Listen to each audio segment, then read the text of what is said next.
అత్యంత సీనియర్ సభ్యుల్లో అయ్యన్న ఒకరు. అందరి ఆమోదంతో ఏకగ్రీవంగా ఎన్నిక కావడం సంతోషం. ఎన్టీఆర్ పిలుపుతో 25 ఏళ్ల వయసులో రాజకీయాల్లోకి వచ్చారు. 7 సార్లు ఎమ్మెల్యే, ఒకసారి ఎంపీగా ఎన్నికయ్యారు. ఏ పదవిచ్చినా ఆ పదవికి వన్నె తెచ్చిన వ్యక్తి అయ్యన్న. 66 ఏళ్ల వయసున్న అయ్యన్న ఇప్పటికీ ఫైర్ బ్రాండే.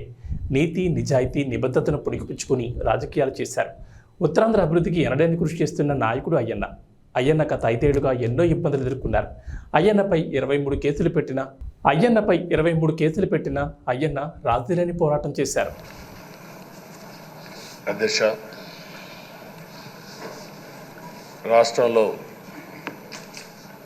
రాష్ట్రంలోనే కాదు తెలుగు రాష్ట్రాల్లో అత్యంత సీనియర్ శాసనసభ్యులు మీరు ఒకరు. బీసీ నేతగా గుర్తింపు ఉన్న మిమ్మల్ని నేడు శాసనసభ అధ్యక్ష పదవిలో చూడడం చాలా సంతోషంగా ఉంది. అధ్యక్ష,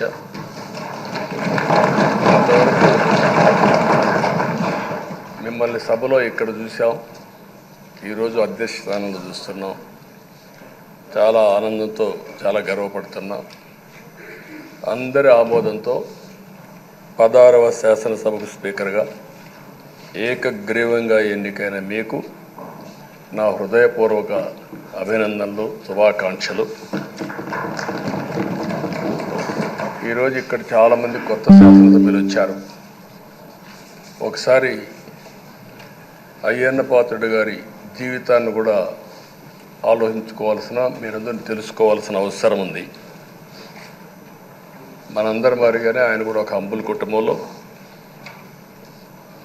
1957 సెప్టెంబర్ 4వ తారీఖున ఉత్తరాంధ్రలో నర్సీపట్నంలో జన్మించారు.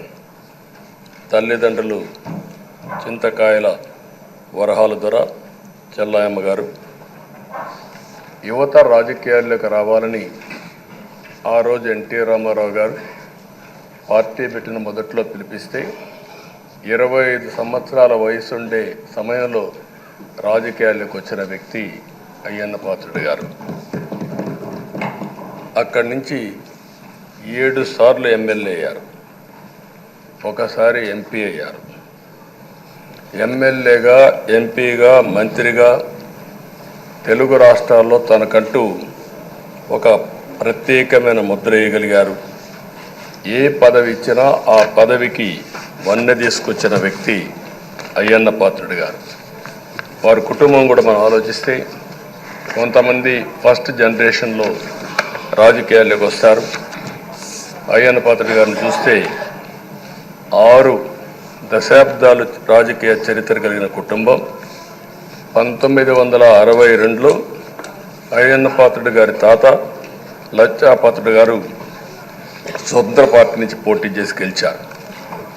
స్వాతంత్ర సమరయోధుడు గౌత లచ్చన్న సమకాలికుడిగా పనిచేశారు. అదే వారసత్వాన్ని కొనసాగిస్తూ అయ్యన్న పాత్రుడు గారు ఇప్పటివరకు పనిచేస్తున్నారు.